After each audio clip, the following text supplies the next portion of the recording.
فاتح۔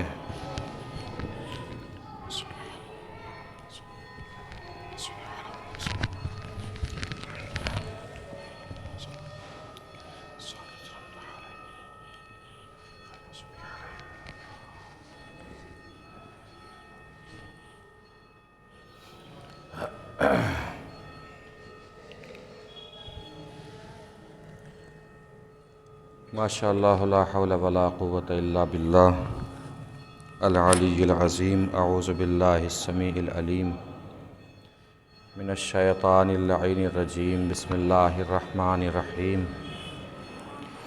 الحمد للہ رب العالمین، الصلاۃ والسلام علی اشرف الاولین والآخرین، خاتم النبیین، شفیع المذنبین، رحمۃ للعالمین، الملقب بطٰہٰ و یاسین، مولانا مولا الثقلین، سید الکونین، امام القبلتین، جد الحسن والحسین ابی القاسم محمد۔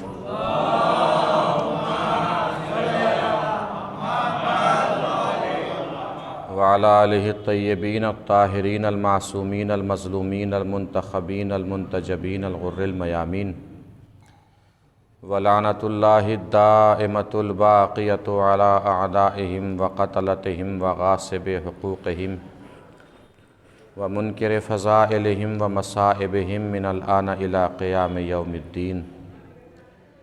اما بعد فقد قال اللہ الحکیم فی القرآن الکریم۔ بسم اللہ الرحمن الرحیم۔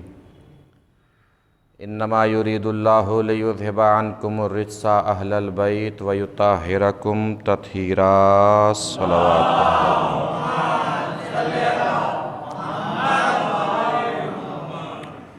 مل جل کے ایک اور بار بآواز بلند نعرہ صلوات پڑھیں۔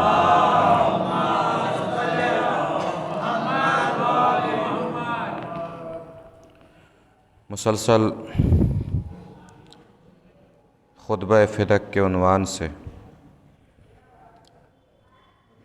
آپ کی سماعتوں کے حضور حاضری کا شرف حاصل ہو رہا ہے، جس کی آج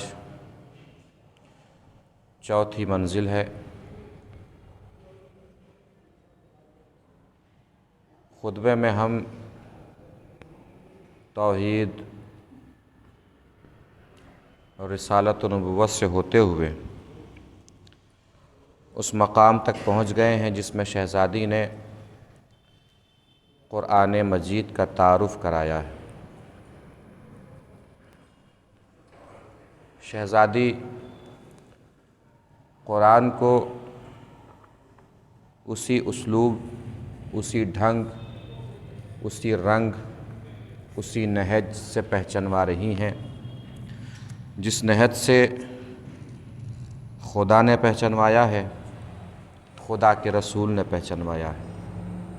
قرآن کی عظمتیں، قرآن کی بلندیاں، قرآن کی بزرگیاں، قرآن کی فضیلتیں، قرآن کی اہمیتیں، قرآن کی سعادتیں، قرآن کی خوشبختیاں، جو سب قرآن مجید بھی بیان کر چکا ہے، رسول خدا بھی بیان کر چکے ہیں، اسی اسلوب، اسی نہج، اسی طریقے اور سلیقے کو آگے بڑھاتے ہوئے شہزادی قرآن کا تعارف پیش فرما رہی ہیں۔ انتم عباد اللہ نصب امرہ و وحیہ۔ ابھی تک جو خطاب تھا شہزادی کا، وہ تخت حکومت پر بیٹھے ہوئے حاکم سے خطاب تھا۔ اب شہزادی کا لہجہ بدلا، شہزادی نے مخاطب تبدیل کیا، یعنی اب شہزادی درباریوں سے خطاب فرما رہی ہیں اور فرماتے ہوئے ارشاد فرما رہی ہیں کہ انتم عباد اللہ نصب امرہ، تم سب اللہ کے بندے ہو۔ درباریوں سے شہزادی فرما رہی ہیں کہ تم سب اللہ کے بندے ہو، نصب امرہ و وحیہ، اس کے امر اور اس کی نہی کا پرچم اٹھائے ہوئے ہو، یعنی تمہارے ذریعے سے لوگوں تک اللہ کا امر پہنچتا ہے، اللہ کی نہی پہنچتی ہے، واجبات شریعت پہنچتے ہیں، محرمات شریعت پہنچتے ہیں۔ اس کے آگے شہزادی فرما رہی ہیں وَحَمَلَةُ الدِّينِ ہی وَوَحْيِهِ، اور اس کے دین اور اس کی وحی کا وزن اپنے کاندھوں پہ اٹھائے ہوئے ہو تم لوگ۔ امناء اللہ علی انفسکم، اپنے نفسوں پر اللہ کے امین ہو تم سب۔ کیا ہو تم سب؟ اپنے نفسوں پر اللہ کے امین ہو۔ وَبُلَغَاءُ إِلَى الْأُمَمِ، اور امتوں کے درمیان اللہ کی دعوت دینے والے ہو تم سب لوگ۔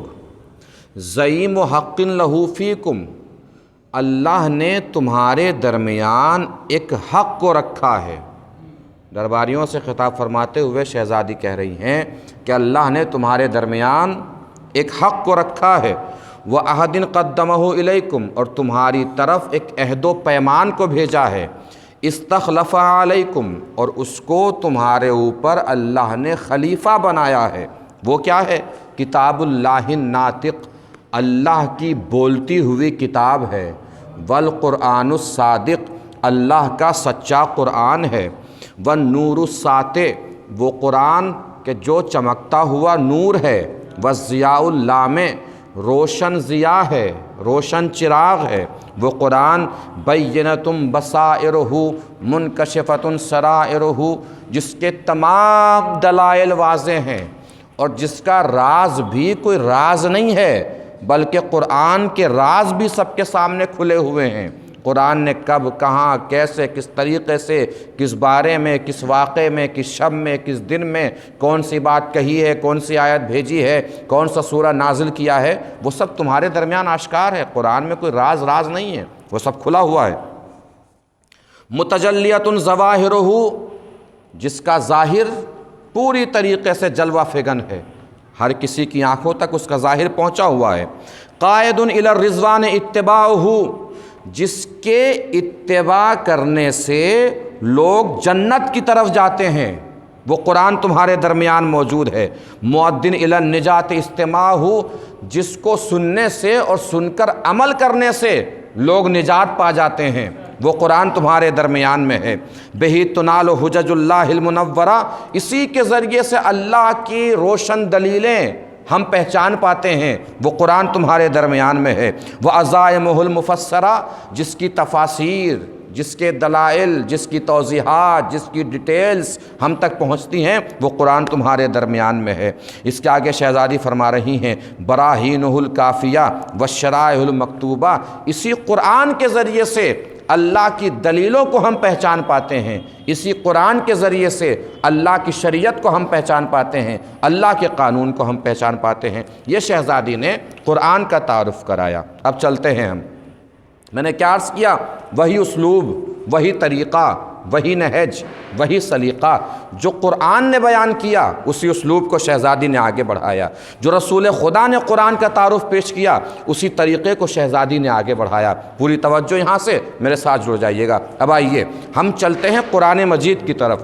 قرآن خود قرآن کا کیسے تعارف کرا رہا ہے، کس طریقے سے قرآن خود اپنے آپ کو پہچانوا رہا ہے، خود اپنا عرفان کرا رہا ہے، خود اپنی تعریفیں کر رہا ہے، خود اپنی ڈیٹیلز لوگوں کے سامنے بیان کر رہا ہے، خود اپنی تفاصیل لوگوں تک پہنچا رہا ہے، کس طریقے سے ارشاد ہو رہا ہے۔ بسم اللہ الرحمن الرحیم۔ وَنَزَّلْنَا عَلَيْكَ الْكِتَابَ تِبْيَانًا لِكُلِّ شَيْءٍ وَهُدًى وَرَحْمَةً وَبُشْرَىٰ لِلْمُسْلِمِينَ، یہ قرآن تبیان ہے، یہ قرآن بیان ہے، یہ قرآن رحمت ہے، یہ قرآن بشارت ہے۔ پھر ارشاد ہو رہا ہے بسم اللہ الرحمن الرحیم، ھذا بصائر من ربکم وہدی ورحمۃ لقوم یؤمنون، یہ قرآن بصارت ہے، یہ قرآن بصیرت ہے، یہ قرآن عقل ہے، یہ قرآن شعور ہے، یہ قرآن حجت ہے، یہ قرآن دلیل ہے، یہ قرآن فکر ہے۔ پھر ارشاد ہو رہا ہے بسم اللہ الرحمن الرحیم وَنُنَزِّلُ مِنَ الْقُرْآنِ مَا هُوَ شِفَاءٌ وَرَحْمَةٌ لِلْمُؤْمِنِينَ، یہ قرآن شفا ہے، یہ قرآن مشکل کشا ہے۔ پھر ارشاد ہو رہا ہے بسم اللہ الرحمن الرحیم فَمَنْ حَاجَّكَ فِيهِ مِنْ بَعْدِ مَا جَاءَكَ مِنَ الْعِلْمِ، یہ قرآن علم ہے۔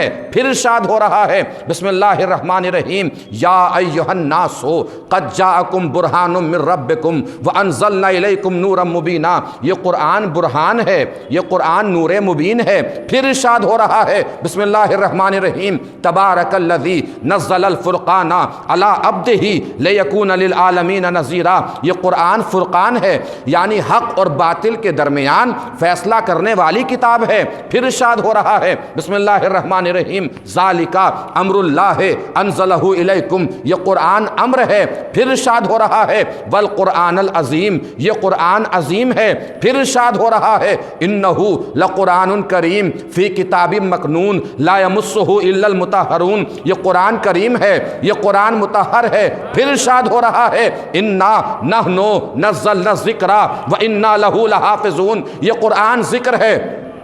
توجہ دیا آپ نے، اتنے سارے تعارف پروردگار عالم پیش فرما رہا ہے قرآن کے، پوری توجہ۔ کیا ہے قرآن؟ قرآن تبیان ہے، قرآن بیان ہے، قرآن ہدایت ہے، قرآن رحمت ہے، قرآن بشارت ہے، قرآن بصارت ہے، قرآن بصیرت ہے، قرآن دلیل ہے، قرآن فکر ہے، قرآن علم ہے، قرآن نور مبین ہے، قرآن فرقان ہے، قرآن قرآن ہے، قرآن ذکر ہے، قرآن فکر ہے، قرآن امر ہے۔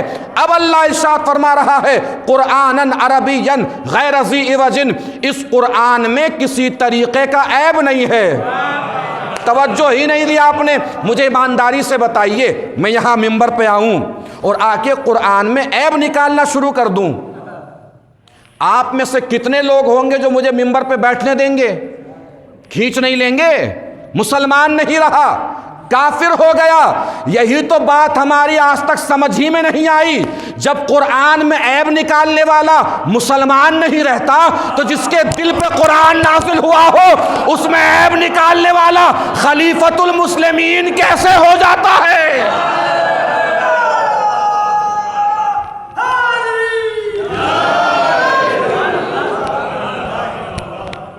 بھائی جو اسلوب شہزادی نے اختیار کیا ہے اسی طریقے اور اسی نہج پر گفتگو ہو رہی ہے۔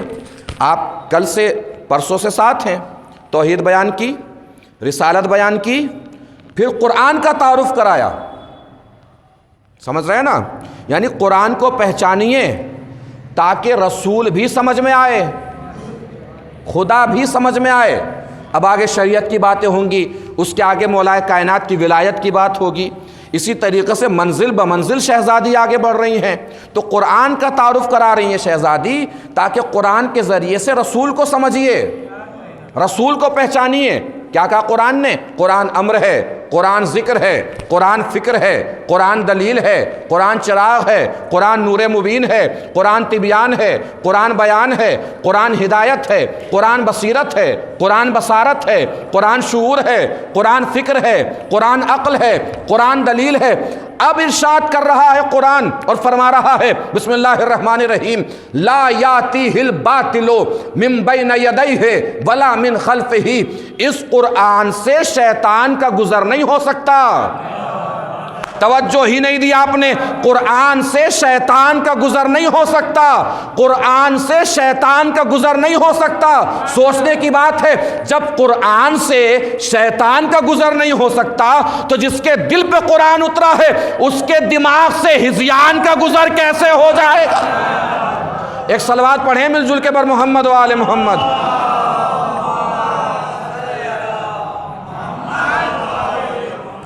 یہ قرآن مجید کی عظمتیں ہیں، قرآن مجید کی بلندیاں ہیں، قرآن مجید کی رفعتیں ہیں، قرآن مجید کی بزرگیاں ہیں، اور صرف قرآن ہی قرآن کا تعارف تھوڑی کرا رہا ہے، رسول خدا نے بھی قرآن کا تعارف کرایا۔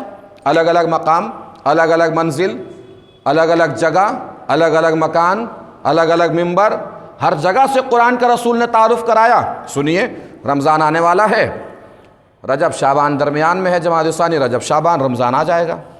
ہر مسجد سے ایک حدیث سنائی جاتی ہے قرآن کے تعارف میں، قرآن کو پہچانوانے کے لیے۔ حدیث میرے گھر کی نہیں ہے، رسول نے فرمایا ہے۔ کیا فرمایا ہے حضور نے قرآن کے سلسلے سے؟ کہ جو قرآن کو یاد کر کے سنائے اس کی 7 پشتیں جہنم میں نہیں جاتی۔ کس نے بیان کیا ہے؟ حضور نے۔ کیا فرمایا؟ جو قرآن کو یاد کر کے سنائے اس کی 7 پشتیں جہنم میں نہیں جاتی۔ پشت آگے ہوتی ہے پیچھے ہوتی ہے؟ پیچھے ہوتی ہے نا. پیچھے کا مطلب کیا ہوا؟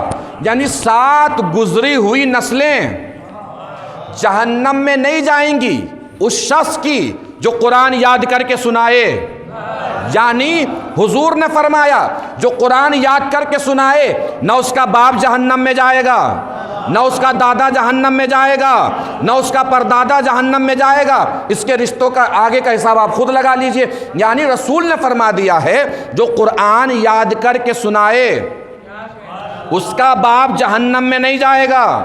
جو قرآن یاد کر کے سنائے اس کا باپ جہنم میں نہیں جائے گا. عالم اسلام سے ہمیں یہی تو گلہ ہے، یہی تو شکوہ ہے، یہی تو شکایت ہے. بھئی عالم اسلام کو یہ تو سمجھ میں آ جاتا ہے کہ جو قرآن یاد کر کے سنائے اس کا باپ جہنم میں نہیں جائے گا، تو یہ سمجھ میں کیوں نہیں آتا کہ وہ باپ کتنا عظیم ہوگا جس کا بیٹا پیدا ہوتے ہی توریت بھی سنائے، زبور بھی سنائے، انجیل بھی سنائے، قرآن بھی سنائے. ایک صلوات پڑھیں مل جل کے بر محمد و آل محمد.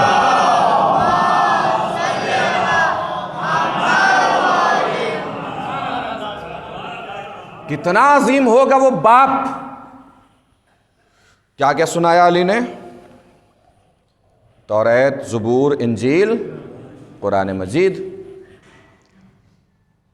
کوئی صاحب میرے پاس آئیں مجلس پڑھنے سے پہلے اور آ کے کہیں کہ قبلہ ایک ہفتے پہلے بھی یہاں مجلس ہوئی تھی، فلاں خطیب نے خطاب فرمایا تھا، اس موضوع پہ پڑھی تھی انہوں نے، آپ بھی اسی موضوع پہ پڑھ دیجئے.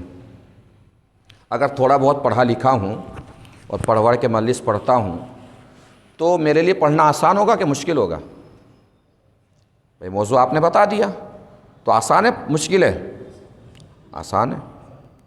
کوئی صاحب آئیں کہ قبلہ اگلے ہفتے بھی ایک مجلس ہونے والی ہے، اس مجلس میں ذاکر، خطیب، مولانا جس موضوع پر گفتگو کریں آپ اسی موضوع پہ مجلس پڑھ دیجئے.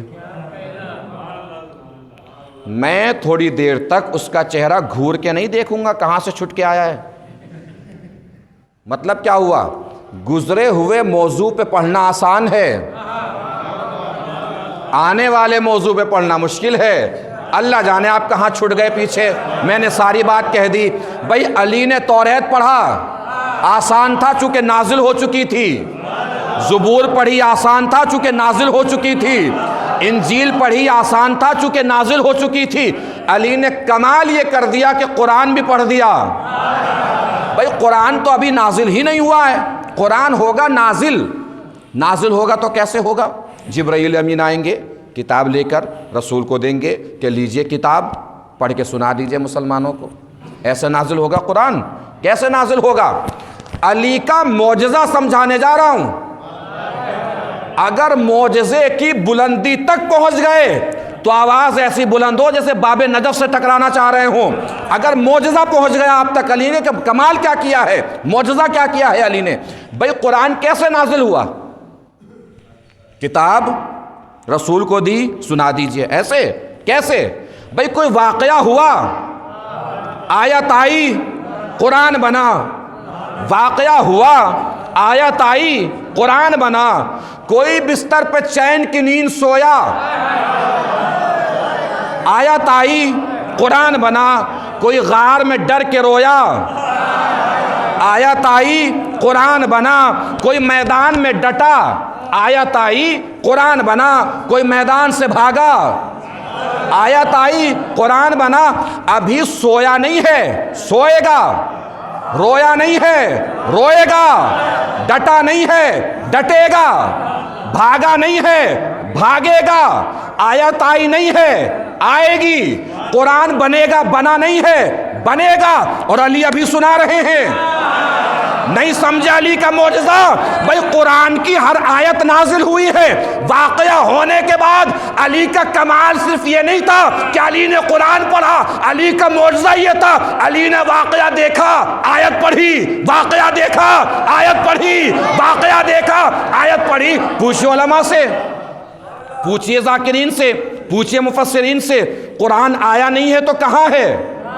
ہر کوئی یہ کہے گا اللہ کے ارادے میں ہے، اللہ کے ارادے میں ہے، اللہ کے ارادے میں ہے۔ بھئی جو چیز اللہ کے ارادے میں ہے، علی اسے سنا رہے ہیں تو موت کیوں آتی ہے؟ علی کے فضائل پڑھتے ہوئے، علی کے فضائل سنتے ہوئے کھل کے بولو نا، جہاں جہاں خدا دیکھ رہا تھا وہاں وہاں علی دیکھ رہے تھے۔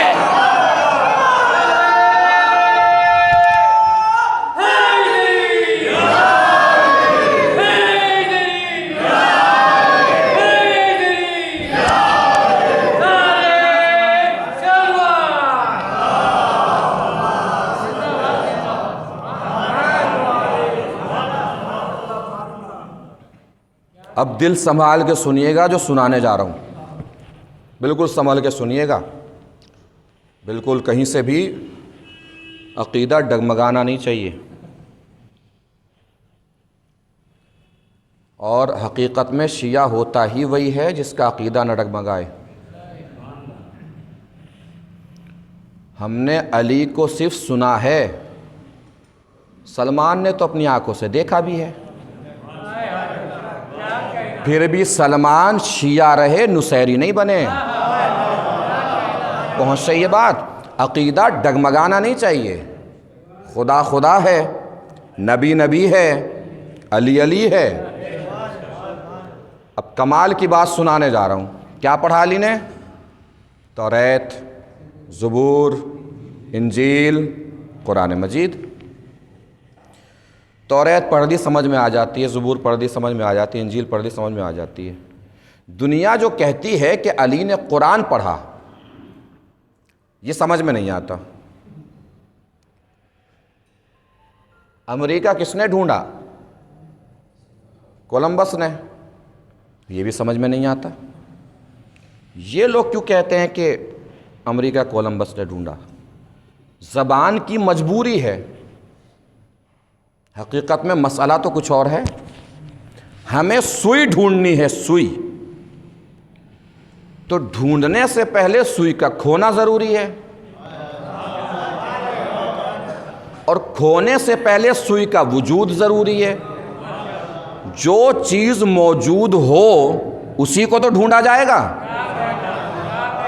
بھئی امریکہ تھا کہاں جو کولمبس نے امریکہ ڈھونڈا؟ قرآن تھا کہاں جو علی نے قرآن پڑھا؟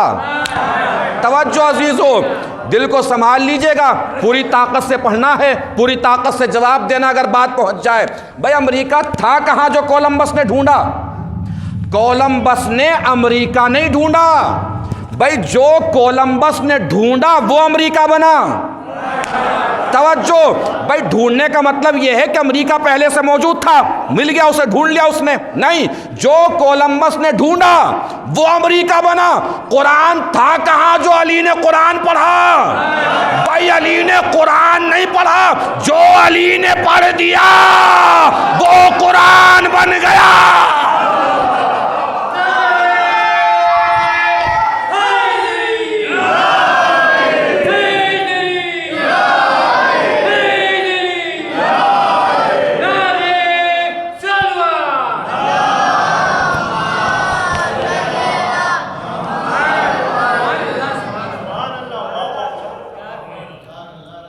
عظمتیں، رفعتیں، بلندیاں، بزرگیاں، فضیلتیں اور آگے بڑھ رہی ہیں۔ ایک اور قول سن لیجئے حضور کا۔ حضور نے فرمایا، من فی قلبہ قرآن لا یحرقہ النار، جس کے دل میں قرآن ہوگا اللہ اسے کبھی جہنم کی آگ میں نہیں جلائے گا۔ یہ قرآن کی عظمت ہے، قرآن کی فضیلت ہے، قرآن کی بزرگی ہے۔ کیا کہا حضور نے؟ جس کے دل میں قرآن ہوگا اللہ اسے جہنم کی آگ میں نہیں جلائے گا۔ پھر سن لیجئے، جس کے دل میں قرآن ہوگا اللہ اسے جہنم کی آگ میں نہیں جلائے گا، لیکن آگے حضور نے فرمایا لیکن ہر دل میں قرآن نہیں ہوتا۔ بہت سو کے حلق میں آ کے قرآن اٹک جاتا ہے۔ ہم نے پڑھ کے قرآن سے پوچھ لیا، قرآن یہ کیا بات ہوئی؟ کسی کے دل میں اترتے ہو، کسی کے حلق میں اٹک جاتے ہو۔ قرآن نے پلٹ کے جواب دیا، تم نے حضور کی بس ایک ہی حدیث سنی ہے، دوسری نہیں سنی۔ القرآن معلی، وَعَلِيٌّ مَعَ الْقُرْآنِ، قرآن علی کے ساتھ ہے، علی قرآن کے ساتھ ہے۔ جب مجھے کوئی زبان کے ذریعے سے حلق میں اتارتا ہے، جھانک کے دیکھ لیتا ہوں، دل میں علی ہوتا ہے تو اتر جاتا ہوں، ورنہ حلق میں اٹک جاتا ہوں۔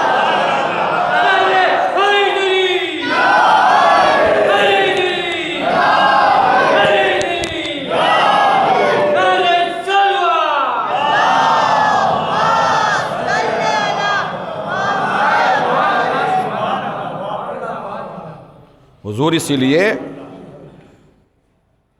قرآن کے ذریعے سے ہم رسول کو سمجھیں، آل رسول کو سمجھیں۔ اسی لیے حضور فرما گئے تھے جاتے جاتے، انی تارکن فیکم الثقلین کتاب اللہ و عطرتی اہل بیتی فإن تمسکتم بہما لن تضلوا بعدی انہما لن یفترقا حتی یرد علی الحوض۔ میں تمہارے درمیان دو گنا قدر چیزیں چھوڑ کے جا رہا ہوں، ایک قرآن اور دوسرے اہل بیت۔ تمہیں کیا کرنا ہے؟ ان دونوں سے متمسک رہنا ہے، ان کو ہرگز مت چھوڑ دینا، ان کے دامن کو تھامے رہنا۔ اگر تم ان کے دامن کو تھامے رہو گے تو یہ تمہیں حوض کوثر پر میرے پاس پہنچا دیں گے۔ قرآن اور اہل بیت دونوں مل کے حوض کوثر پر میرے پاس پہنچا دیں گے۔ حضور کیا فرما گئے؟ قرآن و اہل بیت دونوں برابر ہیں، ہم پلہ ہیں، ہم وزن ہیں۔ جو عظمت قرآن کی وہ عظمت اہل بیت کی، جو بلندیاں قرآن کی وہ بلندیاں اہل بیت کی۔ اب دیکھ لیجئے آپ بلندیاں اور عظمتیں۔ مجلس سنیں، آپ باہر نکلیں مثلاً، اور باہر نکل کے گئے، کیا خوب مجلس پڑھی اور کیا خوبصورت بیان تھا اور کتنا اچھا لہجہ تھا اور کتنا اچھا بیان تھا، تعریف کر رہے ہیں، ٹھیک ہے۔ کوئی صاحب اسی میں فرط محبت میں سرشار ہو کر اور زیادہ ہی محبت میں آگے بڑھ کے یہ کہیں بھئی ایسی مجلس پڑھ دی کہ ایسی کوئی پڑھ ہی نہیں سکتا۔ اب وہ جو 4-5 لوگ تعریف کر رہے ہوں گے نا، وہ بھی رک جائیں گے، بھئی بات ٹھیک ہے مجلس اچھی پڑھ رہے تھے، مگر یار یہ تم نے زیادہ بڑا کہہ دیا کہ ایسی کوئی پڑھ نہیں سکتا۔ پہنچی بات؟ انسان تعریف برداشت کر لیتا ہے، چیلنج برداشت نہیں کرتا۔ تعریف ہضم کر لیتا ہے، چیلنج ہضم نہیں کرتا۔ اللہ نے قرآن میں قرآن کی صرف تعریف نہیں کی ہے، چیلنج بھی کیا ہے۔ صرف مسئلہ تعریف کا نہیں ہے، مسئلہ چیلنج کا بھی ہے۔ لے آؤ قرآن جیسی کوئی کتاب، ہمت ہے لے آؤ، تمہاری ہمت پتہ ہے، تمہاری طاقت پتہ ہے، نہیں لا سکتے، ایسا کرو 10 سوروں کا جواب لے آؤ۔ 10 سوروں کا بھی نہیں لا سکتے، ایسا کرو کوئی ایک سورہ چن لو، ایک سورہ کا جواب لے آؤ۔ بھئی قرآن میں صرف سورہ بقرہ تھوڑی ہے، سورہ کوثر بھی ہے۔ نہیں لا سکتے تھے بڑے سورے کا جواب، لے آتے چھوٹے سورے کا جواب۔ لیکن اللہ نے یہ چیلنج کر دیا کہ قرآن میں 114 سورے ہیں، نہ میرے بڑے سورے کا جواب نہ میرے چھوٹے سورے کا جواب۔ نہیں توجہ دی؟ قرآن اور اہل بیت برابر ہیں، ہم پلہ ہیں، ہم وزن ہے۔ اللہ نے اپنے علم کو 114 سوروں میں بانٹ کے کہا، نہ میرے بڑے سورے کا جواب نہ میرے چھوٹے سورے کا جواب۔ اسی طرح سے اپنے نور کو 14 حصوں میں بانٹ کے کہا، نہ اہل بیت کے بڑے کا جواب نہ اہل بیت کے چھوٹے کا جواب۔ دونوں ہم پلہ ہیں، دونوں ہم وزن ہیں، دونوں برابر ہیں، کوئی بھی قرآن و اہل بیت کے مقابلے میں نہیں۔ اب آئیے بڑی عظیم منزل پہ لے کر آ گیا ہوں۔ قرآن کے سلسلے سے جو بھی اہل بیت کے سلسلے سے گفتگو کی ہے، صرف یہیں تک لانے کے لیے۔ کیا کہا حضور نے؟ بہت توجہ سے سنیے گا، بات بڑی عظیم کرنے جا رہا ہوں۔ کیا کہا حضور نے؟ انہما لن یفترقا، قرآن و اہل بیت دونوں ایک دوسرے سے جدا نہیں ہوں گے، حتی یردا علی الحوض، یہاں تک کہ تم سب کو میرے پاس حوض کوثر تک پہنچا دیں گے۔ توجہ دیجیے گا عزیزو، یعنی رسول کی حدیث کا اگر نتیجہ نکالا جائے تو یہی نکلے گا کہ قرآن و اہل بیت کے دامن کو تھام لو اور کوثر پہ آ جاؤ۔ قرآن و اہل بیت کے دامن کو تھام لو، کوثر پہ آ جاؤ۔ توجہ دیجیے گا عزیزو، بات پہنچ گئی انشاءاللہ تو سرشار ہو جائیں گے۔ قرآن و اہل بیت کے دامن کو تھام لو، کوثر پہ آ جاؤ۔ لیکن مسئلہ یہ ہے کہ ہمیں کوثر پہ تھوڑی جانا ہے۔ ہم نے نماز پڑھی کہ جنت مل جائے، روزہ رکھا کہ جنت مل جائے، حج کیا کہ جنت مل جائے۔ یا رسول اللہ جنت کا پتہ بتائیے۔ رسول کہہ رہے ہیں کہ کوثر پہ آ جائیے۔ توجہ عزیزو، یا رسول اللہ جنت کا پتہ بتائیے نا، رسول تو کہہ رہے ہیں کوثر پہ آئیے۔ بھئی سیدھے سیدھے بتائیے جنت کا پتہ، جنت کا ایڈریس۔ ساری زندگی انتظار کیا کہ جنت ملے، اور آپ بلا رہے ہیں کوثر پہ۔ ہم دلی سے چلے، اسد بھائی نے فون کیا ہمیں کہ لیجیے ایئرپورٹ پہ آ جائیے۔ ہم نے کہا مجلس پڑھنے آ رہے امام بارگاہ کا پتہ بتائیے۔ توجہ عزیزو، بھائی مجلس پڑھنے آ رہے امام بارگاہ کا پتہ بتائیے۔ انہوں نے کہا ایئرپورٹ پہ آئیے۔ ہم نے کہا امام بارگاہ کا پتہ بتائیے۔ رسول کہہ رہے ہیں کوثر پہ آئیے، ہم کہہ رہے ہیں جنت کا پتہ بتائیے۔ توجہ عزیزو، بھائی رسول کہہ رہے ہیں کوثر پہ آئیے، ہم کہہ رہے ہیں جنت کا پتہ بتائیے۔ یہ بار بار ہم سے کہہ رہے ہیں ایئرپورٹ پہ آئیے، ہم کہہ رہے ہیں امام بارگاہ کا پتہ بتائیے۔ جب کچھ دیر گزری انہوں نے کہا مولانا گھبرا کیوں رہے ہیں، آپ ایئرپورٹ پہ آئیے، وہاں آپ کو ہم مل جائیں گے، امام بارگاہ لے جائیں گے۔ یا رسول اللہ جنت کا پتہ بتائیے۔ رسول کہہ رہے ہیں کوثر پہ آئیے۔ جب کچھ دیر گزری رسول نے اشارتاً کہا بھائی تم کوثر پہ آؤ، وہاں تمہیں ساقی کوثر ملے گا، وہ تمہیں جنت لے جائے گا۔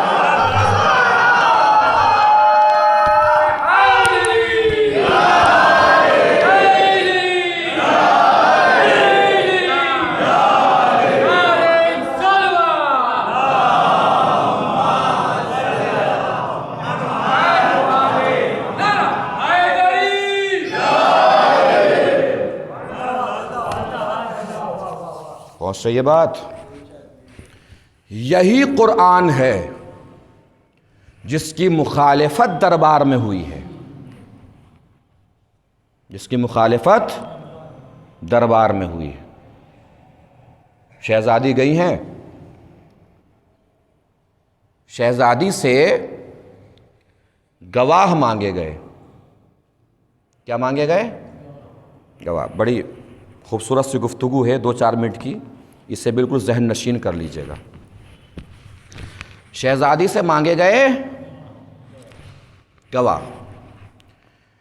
پہلی بات، اس مقدمے میں جو فدق کا مقدمہ دربار میں چل رہا ہے، اس میں ٹیکنیکل پرابلم ہے، تکنیکی پریشانی، تکنیکی الجھن۔ کسی بھی کورٹ میں یہ مقدمہ آگے بڑھ ہی نہیں سکتا۔ گواہ مانگا جا رہا ہے شہزادی سے۔ کس سے گواہ مانگا جا رہا ہے؟ شہزادی سے۔ جبکہ قاعدہ یہ ہے کہ ملکیت جس کے قبضے میں رہتی ہے اس سے گواہ نہیں مانگا جاتا، جو دعویٰ کرتا ہے وہ گواہ پیش کرتا ہے۔ فدق فاطمہ کے قبضے میں تھا تو گواہ فاطمہ سے نہیں مانگے جانے تھے۔ جنہوں نے گواہ مانگے اصل میں انہیں گواہ پیش کرنے چاہیے تھے۔ ایک ٹیکنیکل پریشانی میں نے آپ کو بتا دی۔ دوسری بڑی اہم ہے، جملہ کہوں گا آہستہ سے مگر سننا بڑی طاقت سے ہے۔ دوسری پریشانی اس مقدمے میں یہ ہے کہ جو صاحب گواہ مانگ رہے ہیں انہیں یہ حق بنتا ہی نہیں ہے کہ گواہ مانگیں، اس لیے کہ ٹیکنیکل اعتبار سے مجرم بھی یہی ہیں۔ توجہ بھئی، ٹیکنیکل اعتبار سے مجرم بھی یہی ہیں، چھینا ہی انہوں نے ہے۔ مجرم کب گواہ مانگے گا؟ یعنی پوری تاریخ انسانیت کا اکیلا مقدمہ ہے فدق کہ جو مجرم ہے وہی فیصلہ کرنے والا ہے۔ اب تیسری عظیم ٹیکنیکل پرابلم تاریخ کے حوالے سے اسے ذہن نشین کر لیجئے گا۔ تیسری پریشانی اس مقدمے میں کیا ہے؟ گواہ مانگا جا رہا ہے کس سے؟ جناب سیدہ سے۔ لیکن سوچئے کیا کسی کو حق حاصل ہے کہ وہ فاطمہ سے گواہ مانگے؟ یہ تو ہمارا عقیدہ ہو گیا کہ نہیں مانگا جا سکتا، لیکن سوچئے کیا کسی کو حق حاصل ہے کہ فاطمہ سے گواہ مانگے؟ میں کوئی بات پڑھوں، کوئی صاحب مجھ سے آ کے کہے کہ کہاں سے پڑھی آپ نے یہ بات، میں کہوں کہ اس کتاب میں لکھی ہے، وہ کتاب دیکھنا شروع کریں۔ بہت نازک بات ہے، بہت نزاکت سے سنیے گا اور محفوظ کر لیجئے گا۔ میں کہوں فلاں کتاب میں، وہ کتاب کبھی آگے سے دیکھ رہے ہیں کبھی پیچھے سے دیکھ رہے ہیں۔ میں کہوں کیا دیکھ رہے ہیں؟ کہ دیکھ رہا ہوں کہ معتبر ہے کہ غلط ہے، صحیح ہے کہ غلط ہے۔ بہت اچھی بات، دیکھا جا سکتا ہے، کوئی مسئلہ نہیں ہے۔ میں کہوں فلاں حدیث میں بھی ہے یہ بات، وہ پھر حدیث تلاش کرنے لگے۔ میں نے کہا اب کیا دیکھ رہے ہیں؟ کہ دیکھ رہا ہوں حدیث صحیح ہے، غلط ہے، احسن ہے، معتبر ہے۔ بہت اچھی بات، دیکھا جا سکتا ہے حدیث میں بھی، غلط بھی دیکھا جا سکتا ہے، صحیح بھی دیکھا جا سکتا ہے۔ میں ان سے کہوں سرکار قرآن کی فلاں آیت میں بھی ہے یہ بات۔ توجہ عزیزو، جو پہنچے ان کی ذہانت کو سلام، جو نہیں پہنچے انہیں بھی گھبرانے کی ضرورت نہیں ہے، ساتھ لے کے چلنا ہے۔ میں کہوں کہ قرآن کی فلاں آیت میں بھی ہے، اب وہ قرآن کی آیت دیکھنے لگے آگے پیچھے۔ اب کیا دیکھ رہے ہیں؟ کہ دیکھ رہا ہوں آیت صحیح ہے یا غلط۔ توجہ، میں کہوں بھائی ابھی تک تو ٹھیک تھا، لیکن اگر آپ قرآن کی آیت میں دیکھیں گے ٹھیک ہے یا غلط تو کافر ہو جائیں گے۔ نہیں پہنچی بات؟ بھائی فاطمہ سے گواہی مانگنا ایسے ہی ہے جیسے کسی نے آیہ تطہیر سے گواہی مانگ لی۔ فاطمہ سے گواہی مانگنا کیسا ہے؟ جیسے آیہ تطہیر سے گواہی مانگ لی۔ معاذ اللہ ثم معاذ اللہ ثم معاذ اللہ، اگر فاطمہ غلط ہے تو آیہ تطہیر غلط ہے، آیہ تطہیر غلط ہے تو قرآن مجید غلط ہے، قرآن مجید غلط ہے تو رسول عربی غلط ہے، رسول عربی غلط ہے تو جبرائیل امین غلط ہے، جبرائیل امین غلط ہے تو وحی غلط ہے، وحی غلط ہے تو لوح محفوظ غلط ہے، لوح محفوظ غلط ہے تو اللہ غلط ہے۔ اگر فاطمہ سچی تو آیہ تطہیر سچی، آیہ تطہیر سچی تو قرآن مجید سچا، قرآن سچا تو نبی سچے، نبی سچے تو وحی سچی، وحی سچی تو جبرائیل سچے، جبرائیل سچے تو لوح محفوظ سچا، لوح محفوظ سچا تو خدا سچا۔ اب بھی نہیں توجہ دی؟ فاطمہ دربار میں اپنے کو سچا منوانے نہیں آئی تھی، خدا کو سچا منوانے آئی تھی۔ ایک صلوات پڑھیں مل جل کے بر محمد و آل محمد۔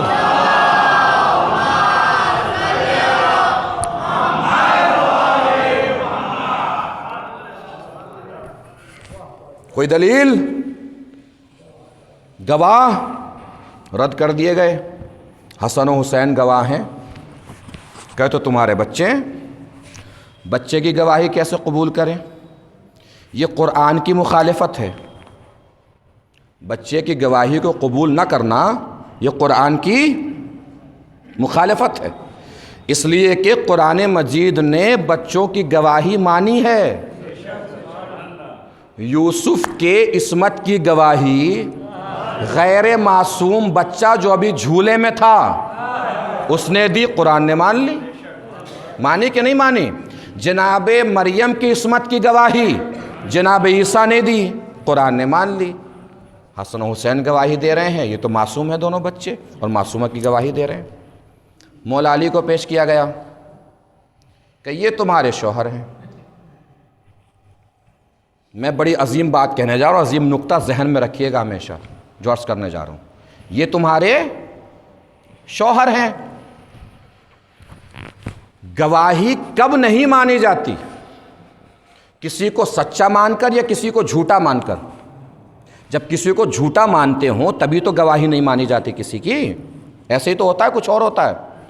جس نے علی کی گواہی نہیں مانی اس کا مطلب یہی تو ہوا کہ اس نے علی کو جھوٹا مانا۔ کوئی مسئلہ نہیں ہے، علی آ گئے، کوئی مسئلہ نہیں ہے۔ مسئلہ کہاں بگڑا معلوم ہے؟ کس جگہ بگڑا مسئلہ؟ مسئلہ اس وقت بگڑا کہ جس کی گواہی پہلی خلافت نے نہیں مانی، عالم اسلام نے اسی کو چوتھا خلیفہ بنا دیا۔ توجہ، جس کی گواہی پہلی خلافت نے نہیں مانی، عالم اسلام نے اسی کو چوتھا بنا دیا۔ بھائی پہلے نے جھوٹا مانا، وہی چوتھا ہے جسے جھوٹا مانا، نہیں توجہ دی۔ اب کوئی اگر آپ سے کہے کہ سب کو مانو، سب کی مانو، سب کو مانو، سب کی مانو، تو اس سے پلٹ کے جواب میں کہیے گا مجھے پہلے فدق میں بتا، پہلے کی مانوں کہ چوتھے کی مانوں؟ بھائی پہلے کی مانی جائے کہ چوتھے کی مانی جائے؟ یا تو پہلا غلط ہے یا چوتھا غلط ہے، سیدھی سی بات ہے۔ گواہی نہیں مانی گئی۔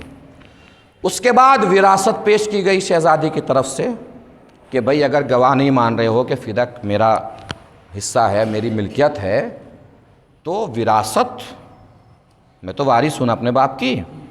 کہ ہم نے سنا ہے آپ کے بابا فرما گئے تھے کہ ہم گروہ انبیاء نہ وارث بنتے ہیں نہ وارث بناتے ہیں، جو کچھ چھوڑتے ہیں وہ صدقہ ہوتا ہے۔ شہزادی نے پلٹ کے جواب دیا یہ کیسی باتیں کر رہے ہو؟ میرا بابا معاذ اللہ قرآن کی مخالفت کرے گا؟ دیکھیے قرآن سے گفتگو کا آغاز ہوا تھا اور قرآن ہی پہ لا کے میں اختتام کر دوں گا، پوری توجہ عزیزو۔ میرا بابا قرآن کی مخالفت کرے گا جبکہ قرآن میں ہے کہ سلیمان داؤد کے وارث ہوئے، زکریا نے اپنا وارث طلب کیا، داؤد بھی نبی، سلیمان بھی نبی۔ اس کا مطلب کیا ہوا؟ نبی وارث بنتا بھی ہے، نبی وارث بناتا بھی ہے۔ نہیں مانی گئی بات ہو گئی تمام۔ اب آئیے، کیا حدیث سنائی؟ حدیث گڑھی ہوئی ہے، ہم اس کو نہیں مانتے ہیں، لیکن عالم اسلام کی اکثریت اس حدیث کو مانتی ہے کہ ہم گروہ انبیاء نہ وارث بنتے ہیں نہ وارث بناتے ہیں۔ آخری فرق تک توجہ، جہاں تک بھی میری آواز کا پھیلاؤ ہے، بات پہنچے تو بالکل اس مجلس میں بیٹھ کے محشر کا منظر دکھائی دینا چاہیے، چونکہ میں لطفی محشر سے بتا رہا ہوں کہ محشر کے میدان میں کتنا لطف آنے والا ہے اور کتنا مزہ آنے والا ہے۔ توجہ، کیا حدیث گڑھ کے سنائی کہ ہم گروہ انبیاء نہ وارث بنتے ہیں نہ وارث؟ آخری فرق تک توجہ، جس کو میں دکھائی دے رہا ہوں وہ مجھے جملہ سننے کے بعد دکھائی دے جانا چاہیے، پوری توجہ۔ کیا کہا؟ ہم گروہ انبیاء نہ وارث بنتے ہیں نہ وارث بناتے ہیں۔ دنیا میں شاید پتہ نہ چلے لیکن آخرت میں بہت مزہ آنے والا ہے۔ توجہ، جیسے دنیا میں ان کی باتیں سن کے آپ کو مزہ آتا ہے، آخرت میں اپنی آنکھوں سے دیکھ کے مزہ آئے گا۔ اب مزہ کیا آنے والا ہے وہ سماعت کر لیجئے۔ حدیث کیا سنائی گڑھ کے؟ ہم گروہ انبیاء نہ وارث بنتے ہیں نہ وارث بناتے ہیں۔ پوری توجہ عزیزو، مسئلہ یہ ہے کہ قرآن میں ایک آیت ہے، وجہ کیا ہے؟ اللہ بھی دشمنان اہل بیت سے مزے بہت لیتا ہے۔ قرآن مجید میں ایک آیت ہے، بسم اللہ الرحمن الرحیم، تلکل جنت التی نورث من عبادنا من کان تقیا، اس جنت کا وارث ہم متقی کو بنائیں گے۔ کون بنے گا جنت کا وارث؟ کون؟ کمال اس میں نہیں ہے کہ جنت کا وارث متقی بنے گا، اس میں معجزہ یہ ہے کہ جنت بھی وراثت میں ملے گی۔ توجہ، اب پوری طاقت سمیٹنے جا رہا ہوں، آپ بھی پوری طاقت سمیٹ لیجئے۔ بھائی کیا ہے؟ قرآن نے اعلان کر دیا جنت ملے گی وراثت میں، جنت ملے گی وراثت میں، جنت ملے گی وراثت میں۔ اب حدیث پھر پڑھ دیجئے، کیا حدیث گڑھ کے سنائی؟ ہم گروہ انبیاء نہ وارث بنتے ہیں نہ وارث بناتے ہیں۔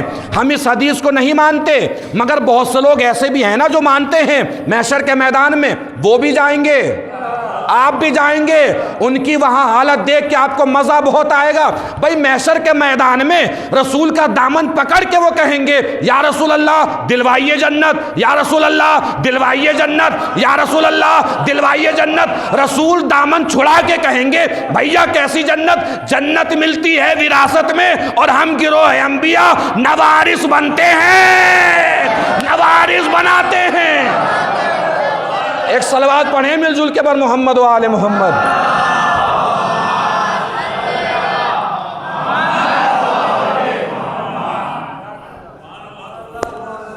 گئی تھی شہزادی دربار میں.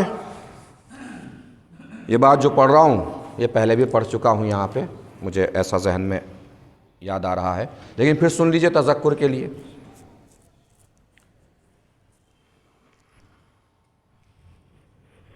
بات اتنی پیاری ہے کہ جہاں بھی جاتا ہوں پڑھتا ضرور ہوں. ہماری بستی میں سورت میں ایک صاحب ہیں، مجھے پتہ ان کے بارے میں بالکل نہیں ہے کاش وہ صاحب کون ہے. پتہ صرف اس لیے ہے کہ دنیا کی ہر بستی میں ایسے صاحب ضرور ہوتے ہیں. اب یہ میرے ہاتھ جڑے ہوئے ہیں، کوئی صاحب یہاں ایسے بیٹھے ہوں تو ان کی طرف دیکھنا بالکل نہیں ہے. وہ سوچیں گے کہ مولانا کو کس نے بتا دیا. مجھے کسی نے نہیں بتایا ہے، بس دنیا میں ہر جگہ ایسے لوگ موجود رہتے ضرور ہیں. اخبار پڑھنے کا مسلسل شوق ہے، مگر زندگی میں کبھی اپنا خرید کے نہیں پڑھا. دیکھنا بالکل نہیں ہے. ہاں ذہن پہنچ جائے تب بھی نظر نہیں پہنچنی چاہیے. اخبار پڑھنے کا مسلسل شوق ہے مگر زندگی میں کبھی اپنا. روزانہ دن میں 15-20 چائے پی جاتے ہیں، اپنے گھر میں کبھی نہیں پی. ہمیشہ دکان پہ انتظار کرتے ہیں کہ کوئی پیچھے سے آئے بنوائے تو میں بھی کہوں ایک نہیں 2 بنوا لینا. آپ کے ہاں، ہمارے ہاں تو پان وغیرہ کھاتے ہیں، آپ کے ہاں بھی کچھ ماوا وغیرہ کچھ گٹکا وغیرہ کھاتے ہیں. جیسے مسلسل منہ چلتا ہی رہتا ہے، اپنا خرید کے کبھی نہیں کھایا. دوسروں کی جیب میں ہی ہاتھ ڈالا ہے ہمیشہ. ایام ازاں آ رہے ہیں، رمضان آ رہا ہے، رمضان میں افطاریاں ہونی ہیں، سحریاں ہونی ہیں، اور سارا مسجد کا خرچہ ہے جماعت کا. الگ سے یہ کام کرانا اس سال ہمیں. کچھ 500-1000 روپے چندے کے مل جاتے تو اچھا ہوتا. بھائی جماعت کو ہی دیتے رہے ہم 1000-1200، اپنے بچوں کو تو پالنا ہی بند کر دیں ہم. مانگنے والا سوچتا ہے کہ مانگ کیوں لیا، اس کی طرف سے ہم ہی رسید کٹوا دیتے، عزت بچی رہتی. گھر پہ کوئی 12 بجے آئے، دروازہ کھٹکھٹائے، پورا حساب لگا لیتے ہیں. یار 12 بجے آیا ہے، تھوڑی دیر بیٹھے گا، چائے پیے گا، اخبار وغیرہ کچھ پڑھے گا، 1 بج جائے گا، کھانے کا ٹائم ہو جائے گا. پتہ چلا چائے پینے کے لیے آیا ہے، کھانا کھا کے جائے گا. بچے سے کہلوا دیتے جا کے کہہ دو بیٹے ابا گھر پہ نہیں ہے. چائے کبھی اپنی نہیں پی، اخبار کبھی اپنا نہیں پڑھا، پان کبھی اپنا نہیں کھایا. چندہ کوئی مانگے چہرے کا رنگ بدل جاتا ہے. گھر پہ کوئی آ جائے، حلق دل سے سینے سے نکل کے دل حلق میں ٹکرانے لگتا ہے. ایسے انسان کے گھر کسی دن چوری ہو جائے،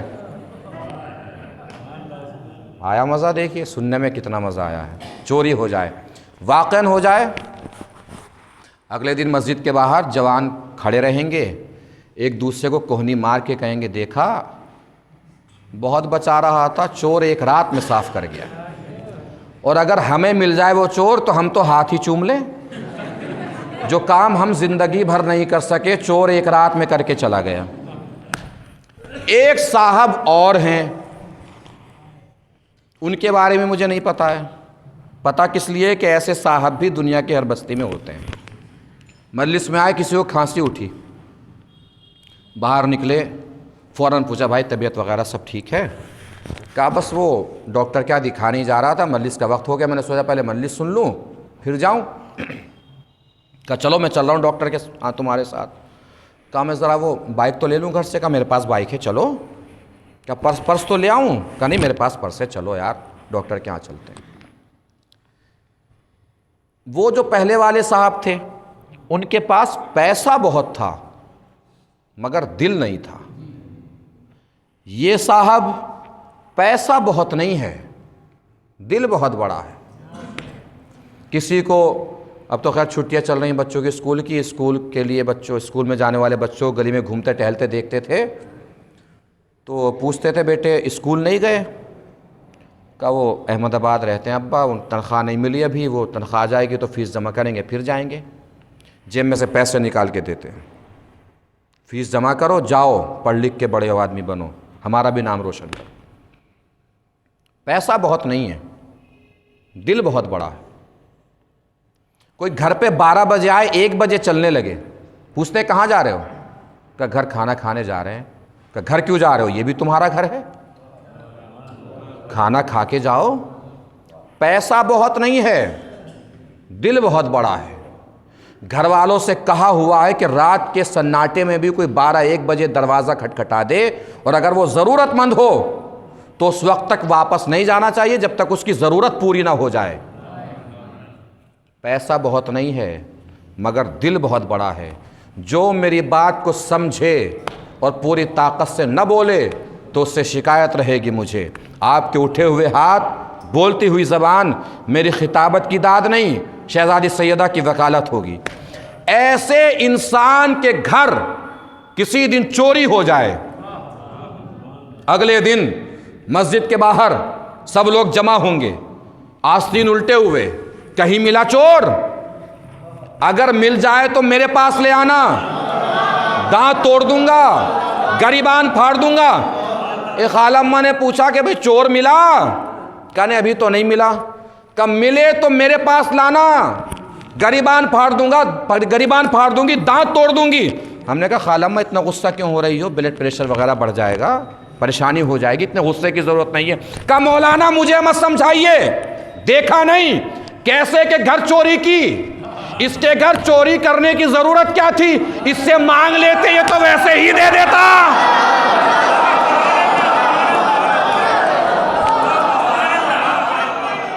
اس کے گھر چوری کرنے کی ضرورت کیا تھی؟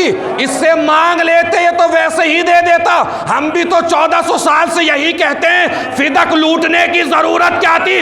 فاطمہ سے مانگ لیتے، فدق مل جاتا۔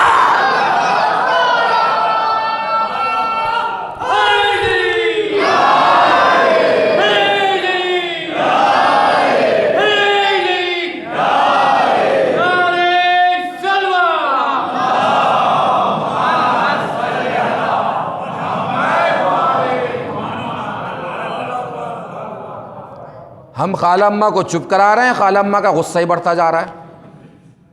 خالہ اماں غصہ نہ ہوئیے، اتنا کیا ضرورت ہے؟ اب چور مل جائے گا تو بتا دیں گے آپ کو۔ کہ مولانا سمجھائیے مت، جب تک زندہ ہوں اس چور پہ لعنت کروں گی،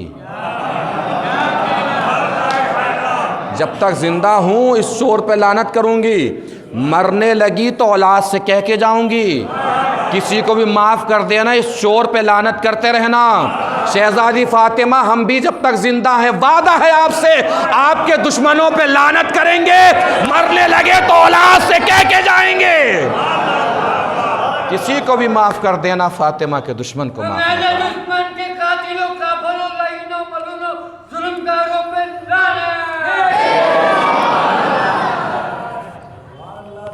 جب تک زندہ ہیں شہزادی فاطمہ کے دشمنوں پہ لعنت کریں گے، مرنے لگے تو اولاد سے کہہ کے جائیں گے کسی کو بھی معاف کر دینا، فاطمہ کے دشمنوں کو معاف نہ کرنا۔ عمر ہوتی ہے کوئی 17-18 سال، جس کے لیے رسول پورے قد کے ساتھ کھڑے ہو جاتے تھے، وہ فاطمہ جھک کے چلتی تھی۔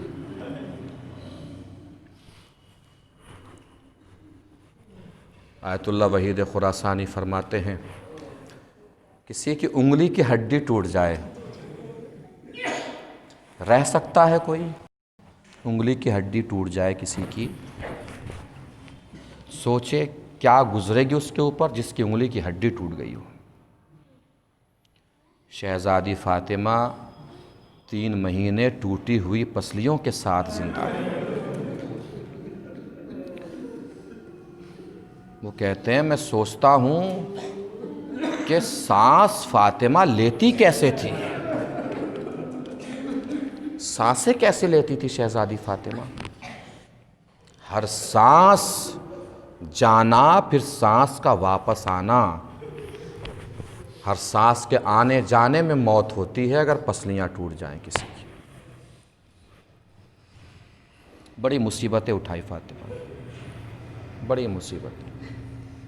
کس قدر زمانہ بدل گیا، کس قدر دنیا بدل گئی، کس قدر لوگ بدل گئے۔ وہ دروازہ جس پہ رسول سلام کرنے آتے تھے، اس دروازے پہ آگ اور لکڑی دیکھی گئی ہے۔ کیسے لوگ بدلے، کس طرح بدلے۔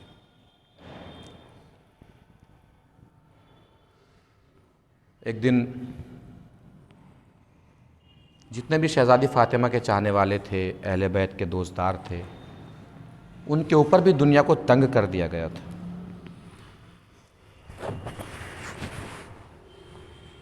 تمام مدینے نے بیعت کر لی، کچھ چند اصحاب بچے تھے مولا کے جنہوں نے بیعت نہیں کی تھی۔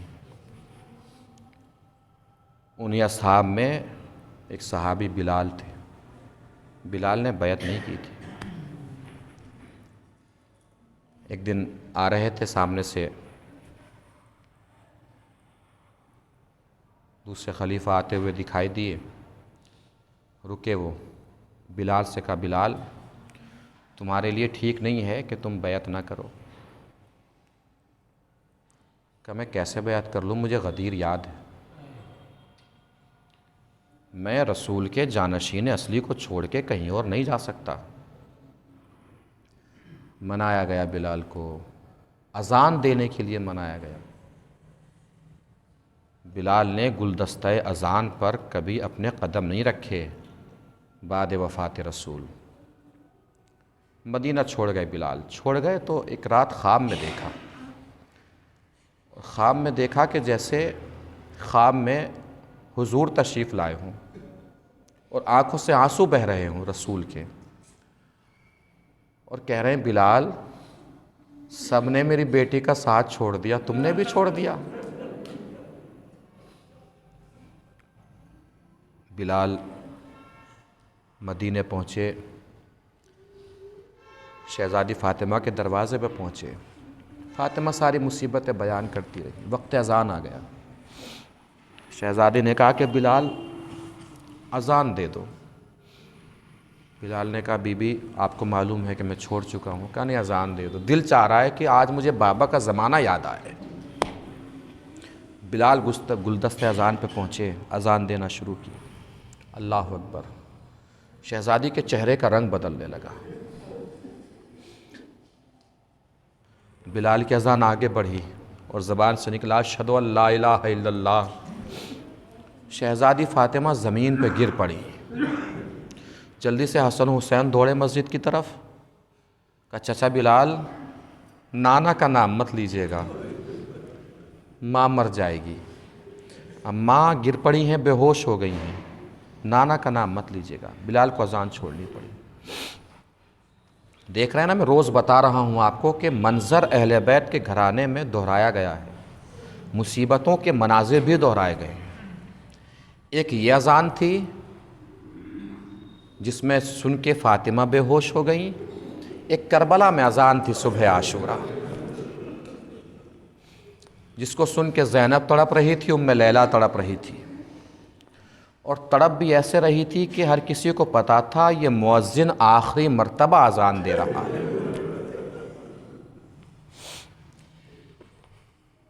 اب دیکھتے رہیے، فاطمہ کی پسلیاں بھی ٹوٹی، میں نے پہلے دن بھی عرض کیا تھا کہ سکینہ کی پسلیاں بھی ٹوٹی۔ فاطمہ کی پسلیاں دروازہ گرنے کی وجہ سے ٹوٹی، سکینہ کی پسلیاں پیاس کی گرمی کی وجہ سے ٹوٹ گئی۔ امام سجاد وضو کا پانی بھی دیکھتے تھے، رونے لگتے تھے۔ کل آخری شب ہے اس شہادت کی، اس کے بعد پرسوں دوپہر میں مجلس ہوگی، رو لیجیے جتنا رونا ہے، غصہ دے لیجیے جتنا دینا ہے، مجلس میں آیا کریں، رویا کھل کے کریں۔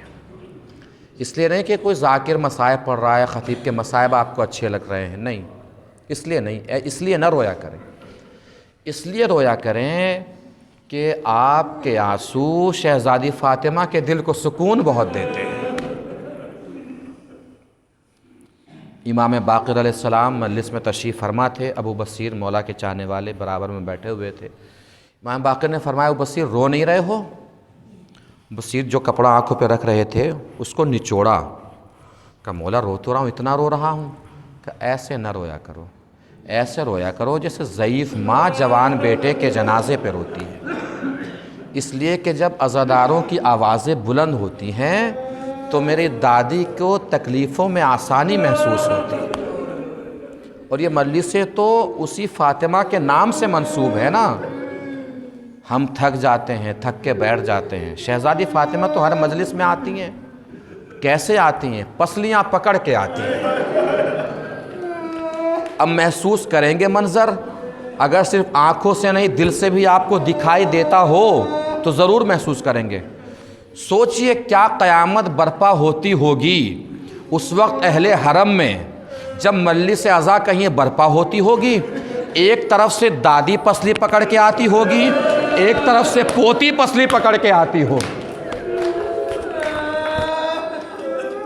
کیا قیامت کا منظر ہوتا ہوگا. سکینہ کی پسلیاں پیاس کی گرمی کی وجہ سے ٹوٹ گئی. امام سجاد پانی بھی دیکھتے تھے وضو کا رونے لگتے تھے. مولا وضو کا پانی سے دیکھ کے کیوں رو رہے ہیں؟ کہ بس اتنا ہی پانی ہوگا جو میری بہن سکینہ نے کربلا سے شام تک پیا ہوگا. تصور شرط ہے، بہت روئیں گے. 2-3 مجلسیں بچی ہیں، میں چاہ رہا ہوں کہ آپ روئیں. کہ مولا کیا سکینہ کو پانی ملتا نہیں تھا؟ کہ ملتا تو تھا. کہ پھر سکینہ کرتی کیا تھی؟ کہ منہال میرے ہاتھوں میں ہتکڑیاں تھیں، پیروں میں بیڑیاں تھیں، گلے میں خاردار توق تھا. لوہے کی گرمی جب بڑھتی تھی لوہا گوشت کو کاٹ کے ہڈی میں گڑنے لگتا تھا. جب سکینہ کو پانی ملتا تھا، پانی سے بھرا کوزہ لے کر سکینہ میرے پاس آتی تھی. کبھی ہاتھوں کی ہتکڑیوں پہ ڈالتی تھی، کبھی پیروں کی بیڑیوں پہ ڈالتی تھی، کبھی گلے کے توق پہ ڈالتی تھی. بھیا سکینہ پیاسی رہے گی مگر جوان بھائی کو مصیبت میں نہیں دیکھ سکتی. وہ لیجئے راستہ ختم ہو گیا، راستہ تمام ہو گیا. وہ لیجئے زندان آ گیا. سکینہ در زندان پہ بیٹھی ہے، نظر اٹھائی آسمان کی طرف. بھیا یہ پرندے کہاں جا رہے ہیں؟ کہ اپنے اپنے گھروں کو جا رہے ہیں. روئیے جتنا دل کرے روئیے. یہ اپنے اپنے گھروں کو جا رہے ہیں. بھیا ہم اپنے گھر کب جائیں گے؟ سجاد نے سر جھکایا. جیسے چھوٹی سی بہن نے جوان بھائی کا جھکا ہوا سر دیکھا، تڑپ کے کھڑی ہو گئی، ہاتھوں کو جوڑ کے کہا بھیا اب یہ بہن کبھی گھر جانے کے لیے نہیں کہے گی. ویسے بھی بھیا مجھے معلوم ہے میں گھر جا نہیں پاؤں گی. بھیا بس ایک گزارش ہے کہ جب میں مر جاؤں تو مجھے کسی ٹھنڈی جگہ دفن کر دیجئے گا. زینب نے بڑھ کے سکینہ کو آغوش میں لیا، لبوں کو چوما. بیٹا سکینہ جوان بھائیوں سے چھوٹی بہنیں وصیت نہیں کرتی. کہا نہیں پھوپھی اماں مجھے ایک سوال کرنا ہے بھیا سے. بھیا جب کسی کے پیاس کی گرمی بڑھتی ہے تو کیا ہوتا ہے؟ امام سجاد فرماتے ہیں پیاس کی 4 منزلیں ہیں. پہلی منزل میں جب پیاسا ہوتا ہے اس کی آنکھوں کے سامنے اندھیرا چھا جاتا ہے. سکینہ نے تڑپ کے کہا اس کا مطلب کربلا میں میرا بھیا قاسم پیاس کی پہلی منزل میں تھا. یہی وجہ ہے جب میرے بابا نے قاسم کو گھوڑے پہ سوار کیا تو بار بار بھیا قاسم یہی کہے جا رہے تھے امو جان مجھے کچھ دکھائی نہیں دے رہا ہے. کہ بھیا پھر پیاس کی دوسری منزل آتی ہے. جب پیاسا پیاس کی دوسری منزل میں پہنچتا ہے نا تو اس کی زبان پہ کانٹے پڑ جاتے ہیں. سکینہ نے تڑپ کے کہا اس کا مطلب کربلا میں میرے بابا پیاس کی دوسری منزل میں تھے. یہی وجہ ہے جب بھیا اکبر نے زبان حلق میں ڈالی تو یہ کہہ کے کھینچ لی بابا آپ کی زبان پر تو مجھ سے بھی زیادہ کانٹے پڑے ہوئے ہیں.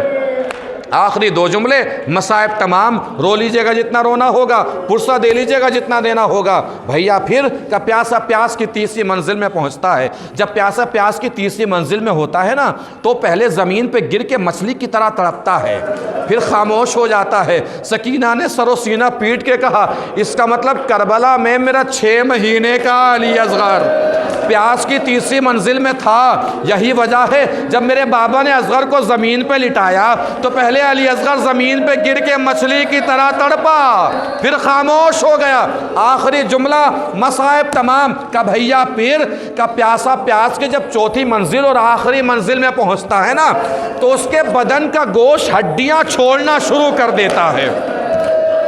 کا بھیا پتہ کیسے چلتا ہے؟ جس کا گوشت بدن سے ہڈیاں چھوڑ رہا ہو پتہ کیسے چلتا ہے؟ کہ اس کی پسلیاں ٹوٹنے لگتی ہیں. کہ بھیا پسلیاں ٹوٹنے کا پتہ کیسے چلتا ہے؟ کہ جب وہ چلتا ہے نا تو اس کے کانوں میں پسلیاں ٹوٹنے کی آواز آتی ہے. سکینہ نے تڑپ کے کہا بھیا کچھ دنوں سے جب میں چلتی ہوں میرے کانوں میں میری پسلیاں ٹوٹنے کی آواز آتی ہے، بھیا پیاس کی گرمی نے میری پسلیاں توڑ دی، بھیا جب میں مر جاؤں تو مجھے کسی ٹھنڈی جگہ دفن کر دیجئے گا۔ کتنی قسمت ملتی ہے دادی کی پوتی سے، دادی کی پسلیاں بھی ٹوٹ گئیں، پوتی کی پسلیاں بھی ٹوٹ گئیں۔ الا لعنت اللہ علی القوم الظالمین۔ ماتم حسین۔